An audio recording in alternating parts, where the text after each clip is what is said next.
பன்னீரில் நீராடி சம்பங்கி பூச்சூடி நின்றானே சண்முகன் சந்தனம் பூசி. ஓம் சரவண குஹ சரவண ஓம் சரவண குஹ சரவண. பன்னீரில் நீராடி சம்பங்கி பூச்சூடி நின்றானே சண்முகன் சந்தனம் பூசி. தங்கரதமாடி வரும் வள்ளல் முகம் கோடி பெறும். தங்கரதமாடி வரும் வள்ளல் முகம் கோடி பெறும். வள்ளல் கரத்தாலே வாழ்வு வரும். முகன் என்றாலே சுகம் என்றாகும்.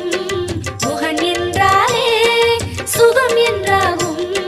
பழனி மலையில் பழகும் உறவில் பாசம் பிறக்கும். ஷண்முகநாதனை